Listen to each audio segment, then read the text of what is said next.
causa do mosto, porque está ele tirado da vossa boca. Porque veio um povo contra a minha terra, poderoso e inumerável, e os seus dentes como de leão, e ele tem os queixais de uma leoa. Fez da minha vide uma assolação, destroçou a figueira, tirou-lhe a casca, que lançou por terra. Os seus sarmentos se fizeram brancos. Lamentai com a virgem pelo marido de sua mocidade, que ela está cingida de pano de saco, cortada está a casa do Senhor e a oferta de manjares, e a libação, e sacerdotes, ministros do Senhor estão enlutados. O campo está assolado e a terra de luto, porque o cereal está destruído. A vide se secou e as olivas se murcharam. Envergonhai-vos, lavradores, uivai, vinheteiros, sobre o trigo e sobre a cevada, porque pereceu a messe do campo. A vide secou, a figueira se murchou, a romeira também, a palmeira e a macieira. Todas as árvores do campo se secaram, e já não há mais alegria entre os filhos dos homens. Podeis assentar, porque, embora sabedor da importância, eu preciso partilhar com os irmãos essa palavra de forma muito mais aplicativa, sendo minha proposta de vos trazer o entendimento pelos quais o profeta Oséias fora por Deus, o profeta Joel fora por Deus levantado para profetizar a palavra do Senhor nos dias do rei Joás. Alguns entendidos e historiadores chegam a conjecturar a possibilidade de que Joel tivesse sido levantado por Deus durante os reinados de Manassés. No entanto, o indício mais provável para a data de sua profecia é entre o 8º e 9º século antes da era cristã, portanto, nos dias do rei Joás. A sua profecia, ela é também uma profecia de reavivamento espiritual, é uma profecia que aborda aspectos escatológicos, é uma profecia que propõe fazer com que o povo caminhe em direção a um avivamento, que isso pode ser bem desnudado e trabalhado a partir do capítulo 2, mas o capítulo 1 é um capítulo sentencioso, é uma sentença de Deus contra a comunidade de Jerusalém, o reino de Judá, na expectativa de que o povo se acorde, levante-se. Toda profecia, ela é uma receita médica que tem o papel de trazer uma orientação pedagógica. Quem não obedece à sentença profética precisa aprender a obedecer mediante a sentença do cumprimento. A profecia é a habilidade que o profeta tem de trazer no presente elementos que ocorrerão no futuro. Nós entendemos, por exemplo, lendo o profeta Jonas, que ele foi um dos poucos profetas que logrou êxito em sua sentença profética. Ele profetizou que uma cidade inteira seria destruída, e ao escutar a receita médica trazida por Deus através de Jonas, a cidade de Nínive arrependeu. E o arrependimento de Deus mediante a receita, o cumprimento da receita, fez com que Deus recolhesse a sua mão de punição. Então, tudo que nós vamos ler aqui é no sentido de trazer uma vacina para que a igreja possa, ao observar o que Deus falou por Joel, ajudar, possamos aplicar na nossa vida e esperar mudar o comportamento nosso como igreja, como Deus esperava que o povo mudasse como seu povo. Então, nós temos aqui, a partir do versículo 5, 3 verbos que vão ser usados pelo profeta Joel. O primeiro verbo, eu comecei a falar na semana passada, é o verbo despertai, do versículo 5, 6 e 7. O segundo verbo é o verbo lamentai, dos versículos 8, 9, 10, 11 e 12. E o terceiro verbo é o verbo cingir, dos versículos 13 e 14. Então, Joel ele vai trabalhar estas 3 palavras, despertar, lamentar e cingir de pano de saco. Qual é a evidência de que, ao ouvir o que Deus está falando, eu possa despertar o meu entendimento, eu possa lamentar a minha condição, e eu possa, de fato, comprovar para as pessoas que estão do meu lado que eu estou arrependido. E eu só posso fazer isso vestindo-me de pano de saco. Vestir-se de pano de saco é uma forma categoricamente percebível que as pessoas possuíam de denunciar o arrependimento que estão experimentando. Agora olha aqui para o pastor. Charles Spurgeon diz o seguinte: o arrependimento de alguém deve ser tão escandaloso como o seu pecado. Eu vou repetir. O arrependimento de alguém deve ser tão escandaloso como o seu pecado. A proposta dele com esse entendimento é que as pessoas que identificam o indivíduo se arrepender precisam ficar boquiabertas, tal como ficaram quando o viram pecar. Eu vou repetir. As pessoas que me veem arrependido, elas precisam ser capazes de enxergar em mim um nível de arrependimento tão profundo e estupefato, tal como elas ficaram quando me viram pecar. O grande problema é que o meu arrependimento, ele é desmunido de arrependimento. Ele é apenas um remorso. E a diferença entre remorso e arrependimento só é uma. É que no arrependimento há conversão, há mudança de atitude. O arrependimento tem culpa, o arrependimento tem lágrima, o arrependimento tem choro e o arrependimento tem mudança de atitude. O remorso tem culpa, o remorso tem lágrima, o remorso tem profundo choro, mas o remorso não consegue produzir mudança de atitude. O arrependimento de alguém precisa ser tão escandaloso como o seu pecado, porque ele produz mudança de atitude. Se eu digo arrepender de um pecado cometido e eu não mudo a minha atitude, eu não estou arrependido. Eu estou com um sentimento culposo. Eu estou com remorso. Agora, eu tenho aqui 3 características, e vai anotando. Quando o pecado é anunciado, Jair, ele dá 3 características muito sublimes do pecado. Olha a palavra que eu estou usando. Ele dá 3 características pontuais que o pecado pode provocar em mim. Primeiro, o pecado me faz dormir. Eu até falei essa primeira expressão na semana passada. E o pecado me faz dormir tanto, ao ponto que o profeta precisa dizer: despertai-vos, porque o pecado, ele tem esse poder descomunal de me fazer entorpecer, de me fazer dopar.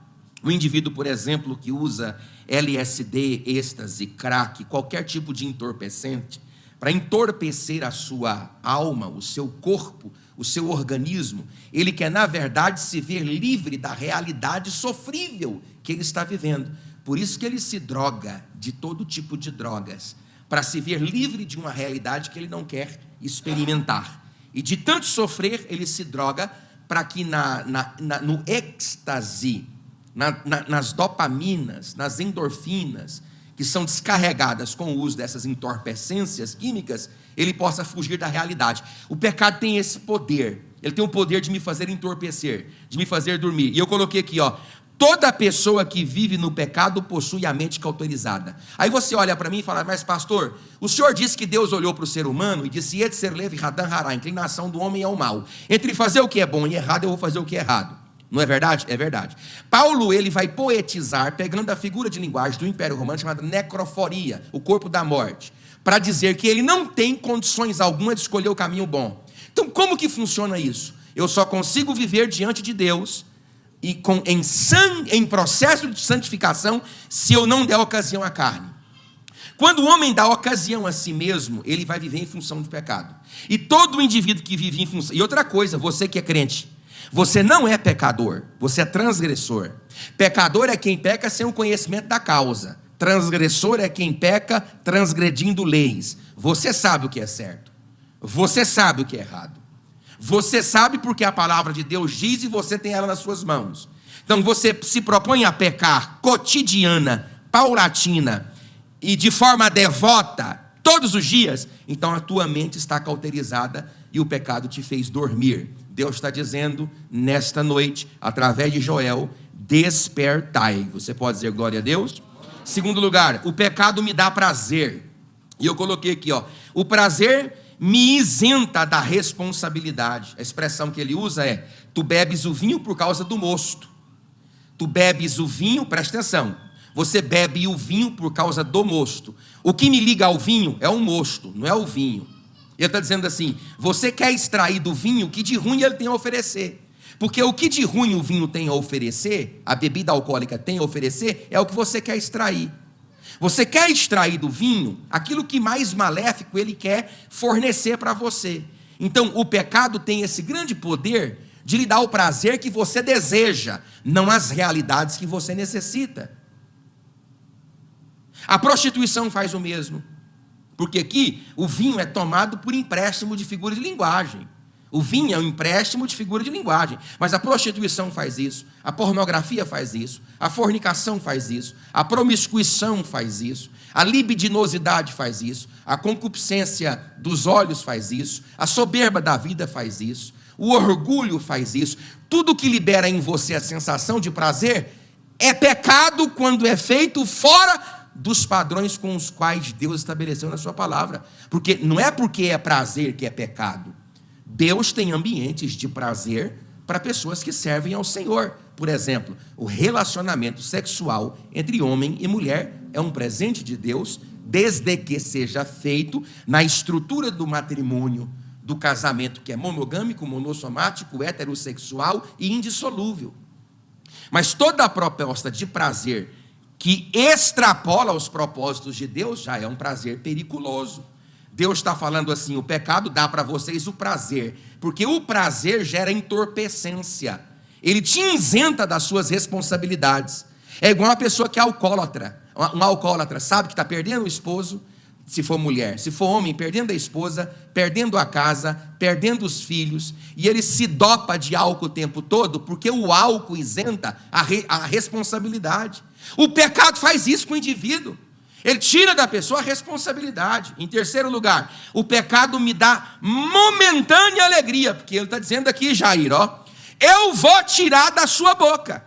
Deus está dizendo: se você vai ao vinho para ficar entorpecido, eu vou tirar da sua boca, porque toda alegria, que é alegria fruto do pecado, ela é momentânea, ela é passageira. O pecado, irmãos, preste atenção no que o pastor está dizendo. Você, olha aqui para mim, para essa barriga redonda minha aqui. Deixa eu lhe dizer uma verdade grande aqui para você entender. Você precisa tomar cuidado com as suas escolhas. A mudança que você pretende ter na sua vida amanhã precisa ser o resultado da resposta do agora.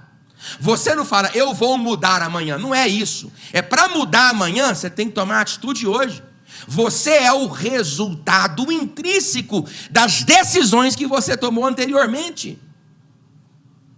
Você é o resultado das suas decisões, das suas amizades. A psicologia evolutiva, por exemplo, admite a possibilidade de que todos nós somos o extrato das 5 pessoas com as quais nós mais convivemos.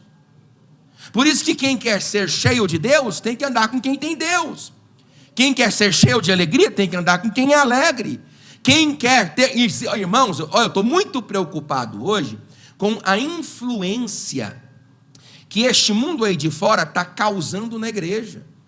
Paulo disse aos Romanos no capítulo 2, não vos conformeis com este século, mas transformai-vos pela renovação do vosso entendimento, para que experimenteis qual seja a boa, agradável e perfeita vontade de Deus. A palavra conformeis no grego é na forma de bolo, na forma de bolo. É você pegar uma massa que é maleável e vulnerável como você, é uma figura de linguagem, é uma antropologia, e jogar na forma que você quiser. Paulo está dizendo assim, o mundo tem o seu padrão, a igreja tem o dela. O mundo tem a sua estrutura, a igreja tem a dela. O mundo tem o seu jeito de ser, de falar, de se comportar. A igreja é diferente. Os padrões da igreja são padrões do céu. Venha o teu reino, assim no céu, aqui na terra. A oração do Pai Nosso diz que a igreja deve se moldar a partir dos padrões do Deus eterno, não deste mundo. A igreja atrai o mundo, não é pela igualdade. A igreja atrai o mundo pela diferença. E as igrejas hoje, emergentes, elas estão fazendo de tudo para agregar as pessoas. Irmãos, nós estamos vivendo numa época onde as pessoas não se assentam mais para escutar um culto de doutrina, porque eles querem uma pregação performática. E nós que somos pentecostais, viciamos o nosso auditório a ver o pregador numa pregação performática. Ele precisa ter eloquência, retórica, manipulação, muitas vezes hipnose, para fazer com que a igreja vá ao delírio. Voe, mas não joelhe. Voe, mas não se confronte nos seus pecados. Aí fica eu aqui lutando diante de Deus para falar o que vocês precisam ouvir em relação àquilo que vocês desejam escutar. Mas Deus sempre tem me dito: meu servo, continua nessa pegada. Às vezes não vai haver uma manifestação histérica, ninguém vai cortar facão na igreja, mas o facão vai ser cortado, decepando juntas e medulas e provocando um arrependimento genuíno mediante a exposição e o poder da palavra de Deus. Porque a pregação assembleiana ela é performática. Nós não podemos negar isso. Eu, por exemplo, se eu fosse fazer uma leitura didático-pedagógica e fleumática de um sermão, vocês, se não dormissem, me abandonariam aqui falando. É por isso que tem hora que eu tenho que fazer uma piadinha para ver se eu capto a atenção de vocês. É a forma que eu tenho. Por quê? Agora, eu fiquei sabendo, vi numa entrevista essa semana, de igrejas que no meio do culto já começam a servir café expresso para o povo, para fazer o povo ficar na igreja. Deixa eu dizer para você uma coisa, irmãos. Se a palavra de Deus não for suficiente para te manter aqui como ovelha comendo do capim que desce do trono, nada mais pode sustentar. Porque o que alimenta a ovelha não é café. O que alimenta a ovelha é capim que desce da glória, palavra que vem da boca de Deus. Os discípulos, irmão, essa moda não é de agora. Os discípulos falaram para Jesus assim, presbítero Wallace e com o pastor Efigênio: se o senhor não mudar o discurso, o senhor perde o auditório. E ele disse o quê? E o que você já não foi embora também? Porque o auditório pode ir, o discurso vai permanecer. Porque o discurso é do pregador que vem para o púlpito. O discurso é do Deus de toda a glória, que usa homens e mulheres que têm compromisso com a sua palavra. Então o pecado, ele traz momentânea alegria, mas Deus está usando Joel assim, eu vou tirar o mosto da sua boca. É porque Deus quer libertar Israel do álcool. Oh meu Deus, mas você é bobinha, é? Será que você não entende que não é sobre isso que ele está falando? E Deus está falando assim: eu vou tirar de você a entorpecência do vosso comportamento, para que você seja desvendado nos vossos olhos, e veem com os vossos olhos e sintam no vosso coração a desgraça que estão promovendo. Porque esse mosto, essa suposta alegria, essa aparente prosperidade estão cegando o vosso entendimento para vocês não perceberem a ruína que vocês estão construindo. Então, vocês estão alegres por um pouco tempo, que o mosto eu vou arrancar da sua boca. Sabe o que Deus está dizendo? Em nome de Jesus Cristo, saia desta igreja nesta noite dizendo: eu preciso mudar a minha vida, me apaixonar pela presença do Espírito Santo e voltar ao poder da palavra, porque Deus tem coisas grandes para fazer no meio do seu povo. Se você crê nisso, diga glória a Deus.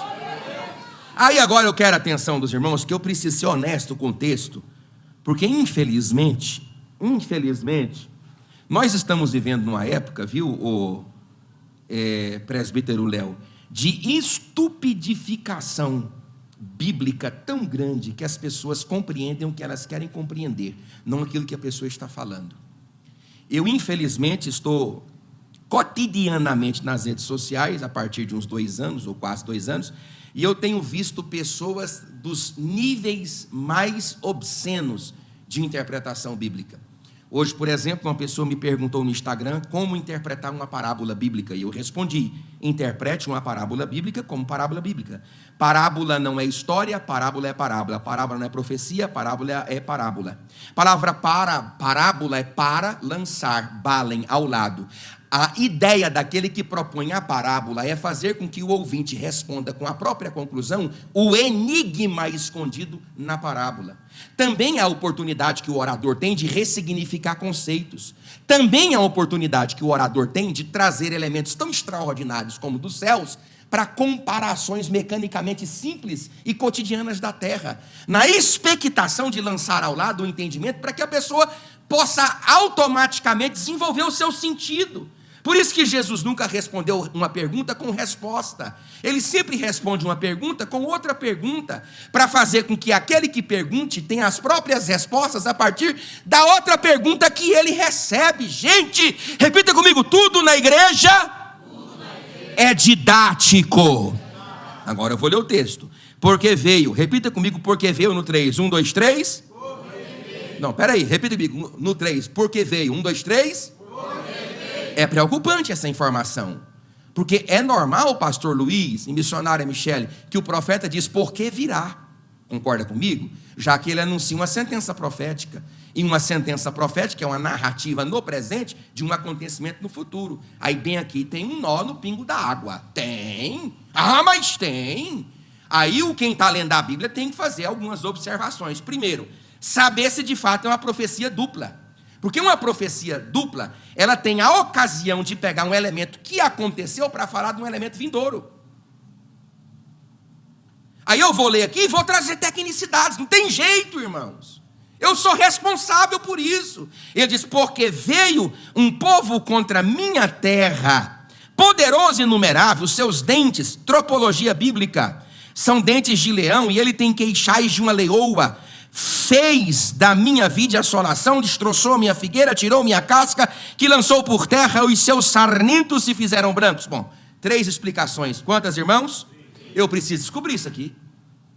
E eu não vou ficar nas explicações, porque senão eu vou matar os irmãos. Mas os estudiosos, os homens que sabem muito mais do que nós, eles dão 3 sentidos básicos para este texto. O primeiro, de que os 4 gafanhotos mencionados nos versículos 3 e 4 e antes do 5, os 4 gafanhotos, ou as 4 fases do gafanhoto, mencionados nos versículos 3 e 4, seriam apontações de um elemento cotidianamente que ocorreu, de uma devastação de gafanhotos, para fazer uma apontação profética.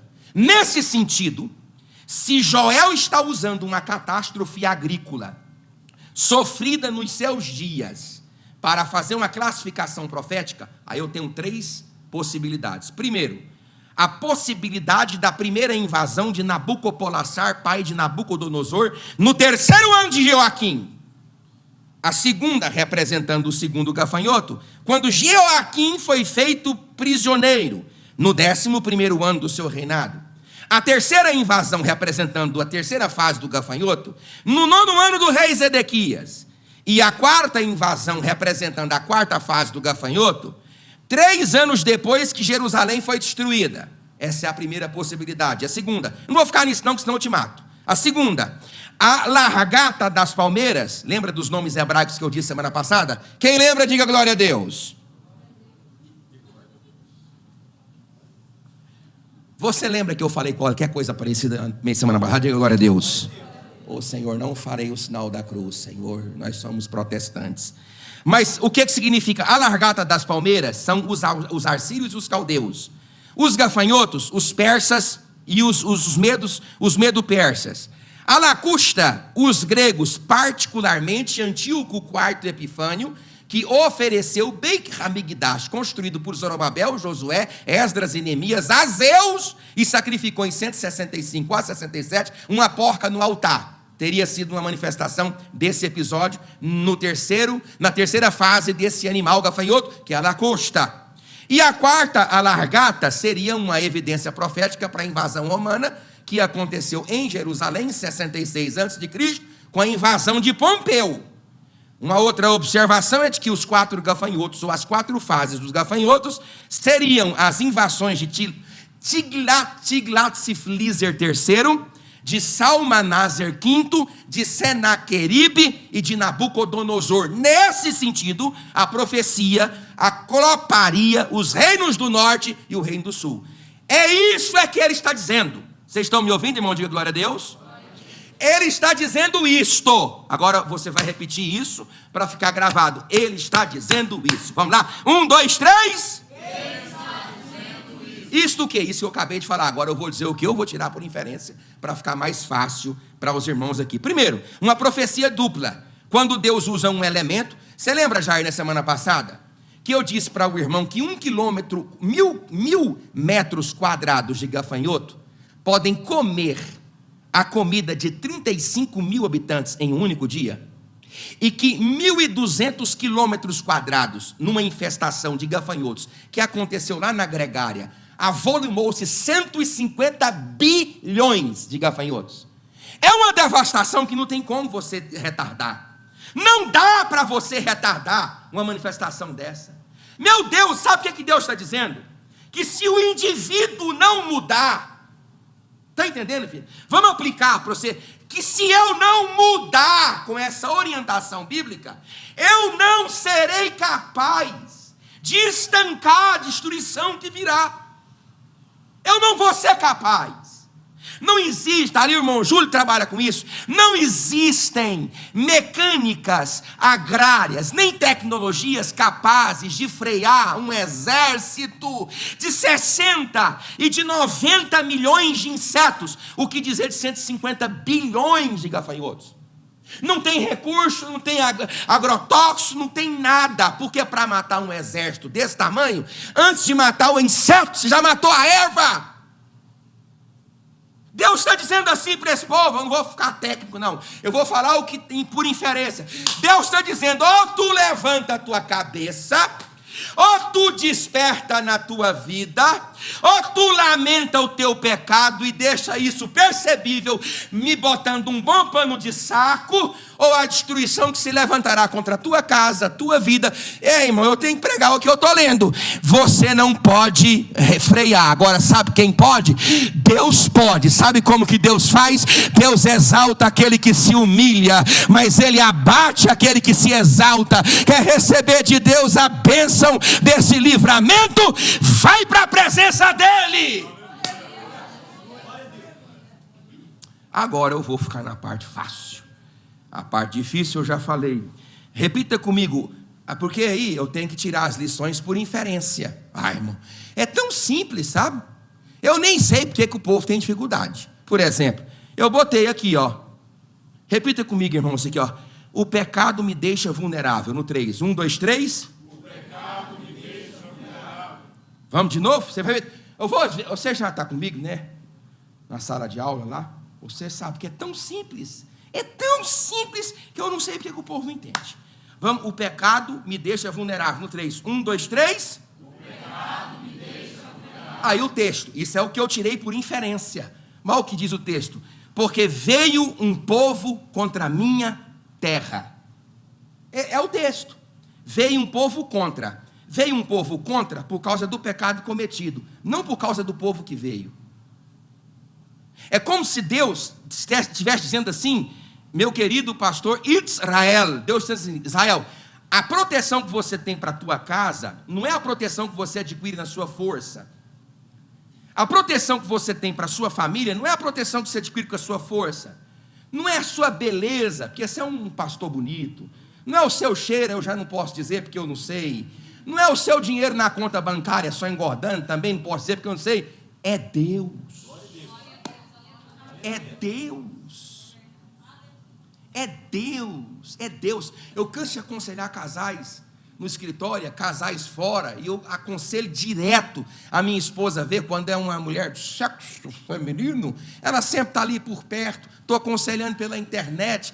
É Deus. Arranca Deus da equação, não tem nem mais números para fazer contabilidade. Arranca Deus do seu casamento, não tem mais casamento.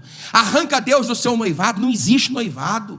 Ai, mas é os padrões, que padrão moral que você tem para manter uma mulher te amando? Que padrão moral que essa tua mulher tem? Meu Deus, se padrão moral, se riqueza, se beleza. Meu Deus, tem mulher velha aí na internet, mas que se tirar 150 plásticas que as mulheres têm, é um cão chupando manga que não tem quem aguenta, já está no 17º casamento, porque não é a beleza da mulher, não é a beleza do homem, não é o dinheiro do homem, não é o dinheiro da mulher, não é o luxo, não são viagens. Quem sustenta a nossa vida de pé é Deus, com o seu poder e com a sua glória. Vocês que são casados aí mais de novo, vai para Deus. Tu quer ter uma mulherzinha fiel? Vai para a presença de Deus.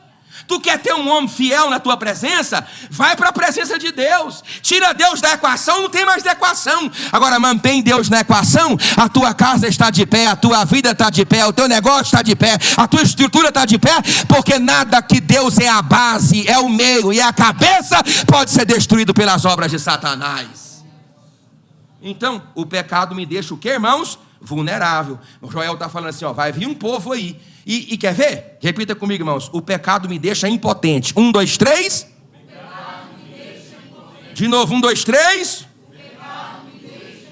Aí, ó. Tá aí. É tão simples. Os seus dentes. Aí você tem, é uma figura de linguagem, você tem que pegar empréstimos que estão escondidos. Para que serve um dente? Para quê? Para morder. Para rasgar. Para devorar. Para diluir. Para isso que serve o dente. Para fazer isso, olha aqui, ó. Os seus dentes são dentes de leão. E ele tem os queixais de uma leoa.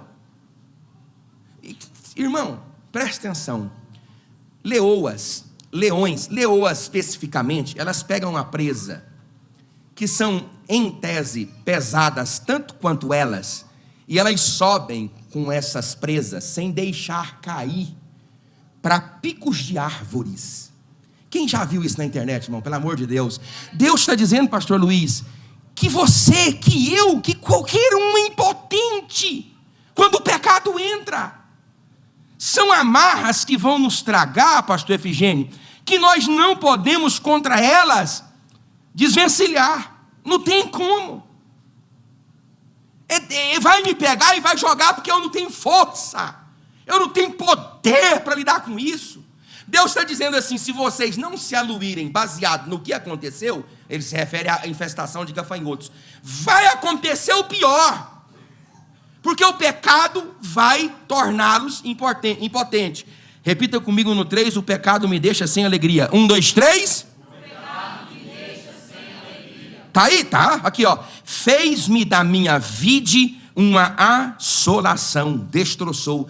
O que é a videira? Porque, ó, presta atenção, você tem que entender, por exemplo, que a vide é símbolo de alegria, a figueira de paz e prosperidade, a romeira de justiça e de pureza, a palmeira de retidão e de força, a macieira de amor e de beleza.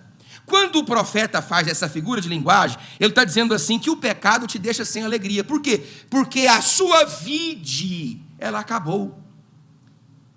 No Antigo Testamento, o vinho era tido como o elemento de alegria. Por isso que Paulo, gente, é tão claro que até no Novo Testamento, Paulo ratificou esse entendimento, quando ele diz, não embriagueis com vinho, mas enchei-vos do Espírito. Mas para essa compreensão veterotestamentária, Deus está dizendo, ou vocês confessam, abandonam o pecado que praticam, ou a vossa alegria será tirada. E deixa eu dar a receita de quem vive em pecado. Eu posso dar? Diga glória a Deus. Eu vou dar de todo jeito. Mas eu posso falar? Diga glória a Deus.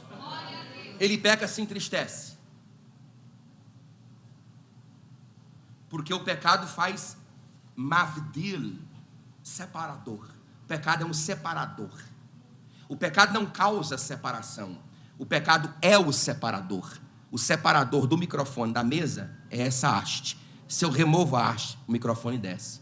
Deus disse, não são vós, mas os vossos pecados e vossas iniquidades é que fazem o separador. A palavra foi traduzida por João Ferreira como separação, mas no hebraico é separador. Entre vós e o vosso Deus, diz o Senhor.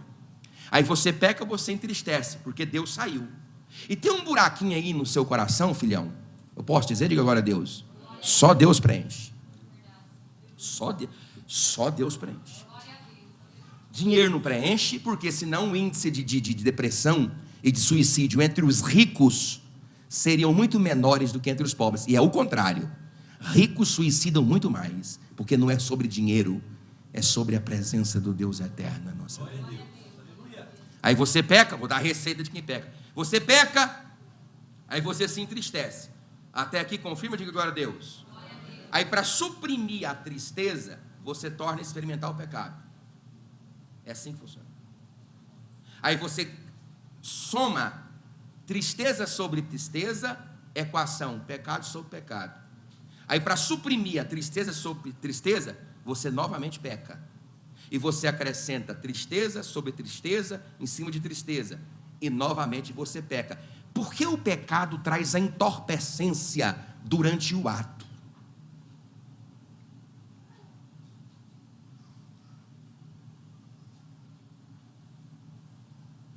Você se encanta com aquilo, mas só aquilo. Depois que o prazer vai, a desgraça já foi anunciada. Assim funciona o pecado. Aí você vai pecando, vai somatizando tristeza, pecando, tristeza, e você só tem um caminho de volta para Deus. Só porque ele é difícil, porque exige confissão, exige renúncia, exige você ter que desmanchar laços que você não deveria ter atado, e muitas vezes não são nem mais laços, são nós cegos, nó de caminhoneiro. Expor você é expor outrem, e você nunca vai receber de Deus a absolvição para um pecado que você não conseguiu confessar.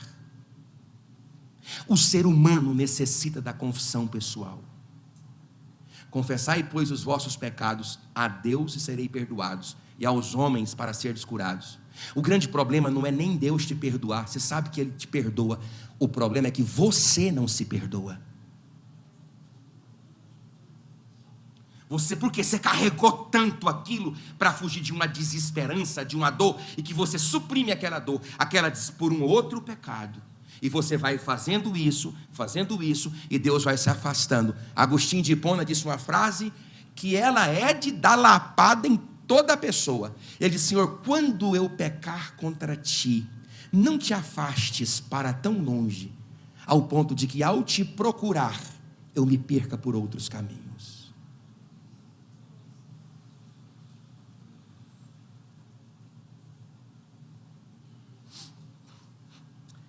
O pecado me deixa doente, no 3. 1, 2, 3. O pecado me deixa doente. Porque o símbolo de saúde e de força é a figueira. Olha o que ele está falando aqui, ó. Destroçou a minha figueira. Então, o que ele está dizendo? Vocês não têm noção do que vocês estão fazendo com vocês mesmos. Vocês estão se adoecendo. Lembra lá do mau uso da administração da Santa Ceia? Lá na carta de Paulo aos Coríntios? Por causa disso, de não discernir o corpo, há muitos entre vós que são fracos, outros doentes, e não poucos os que dormem. Por causa de quê, pastor? Do pecado. Adultério, fornicação, idolatria e apostasia, que eram os 4 pecados mais capitais nos 3 primeiros séculos da era cristã, embora que Tertuliano, do 2º para o 3º século da era cristã, ele já anunciou ali os 7 pecados capitais.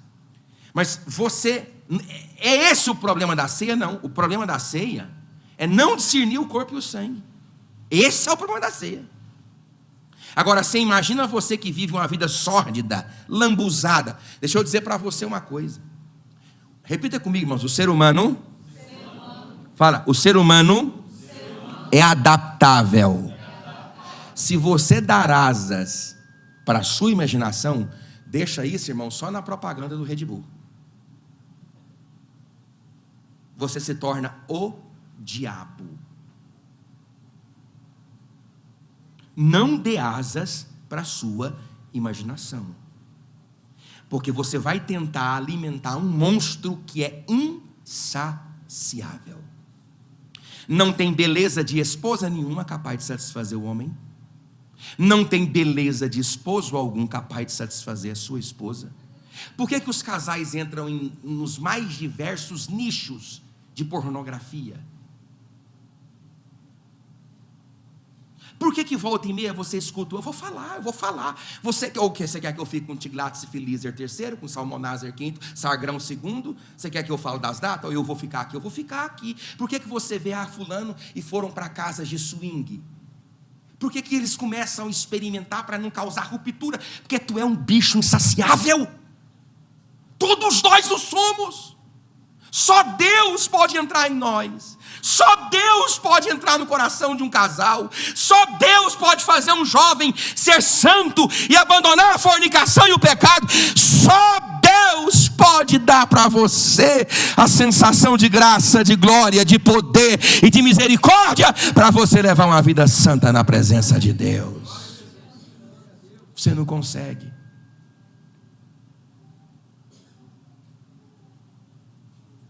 Uma pessoa chegou em mim semana passada e disse assim: porque sobre assuntos assim, não é nem daqui não. E eu disse para ela: quem foi que disse que a sua vida como esposo é suficiente para conservar? Existem padrões morais em nós. Eu, por exemplo, não conheci outra mulher, eu conheci só a minha esposa. Dando um exemplo pessoal.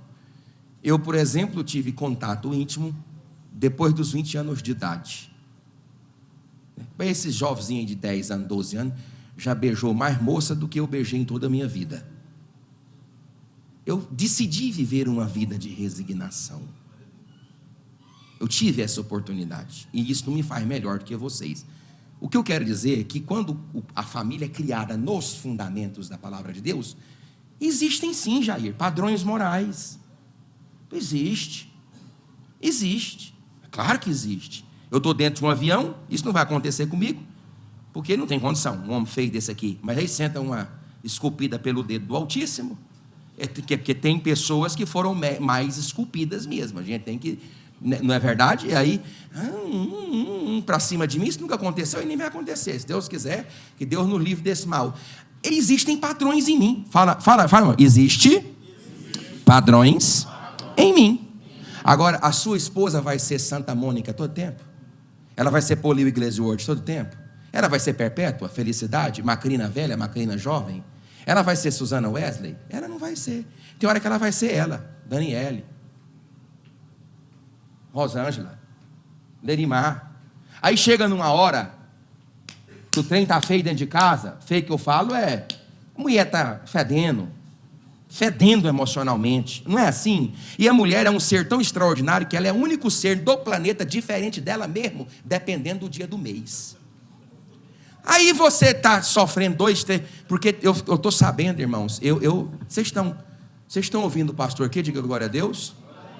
Eu atendi semana atrasada um obreiro da casa de Deus que fica 3 meses dormindo no sofá.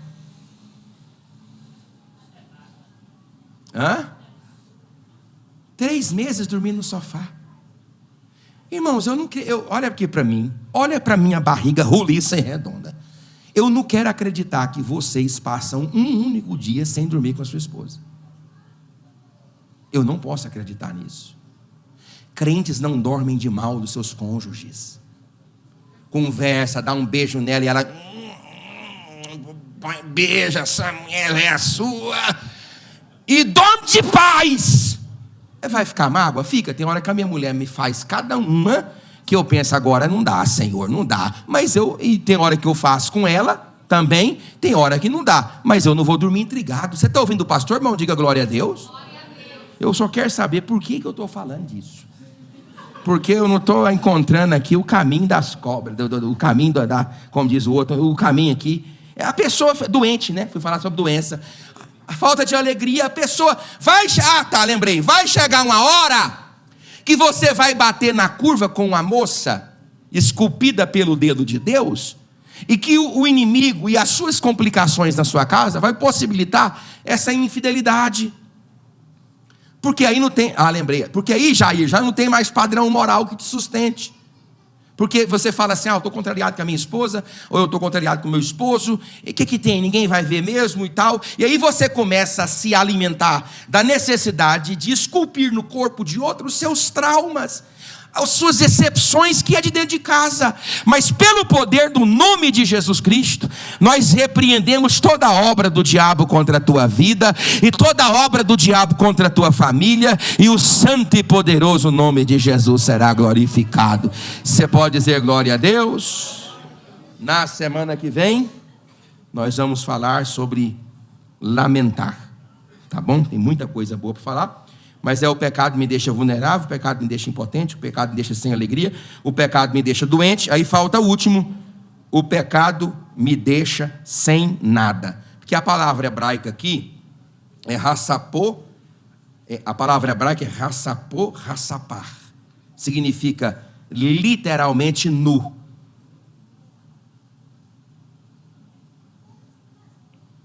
Literalmente nu. No hebraico é literalmente nu. No sentido de o pecado me deixou, a palavra é feminina lá, completamente nua. É até feminina a palavra. Aí onde é que está o texto? Aqui, ó. Tirou-lhe a casca. Destroçou, tirou-lhe a casca. Até a casca ele devorou. Até o que sobra, o pecado devora. Mas na semana que vem nós vamos abordar mais esses assuntos. Que o Senhor nos livre e nos guarde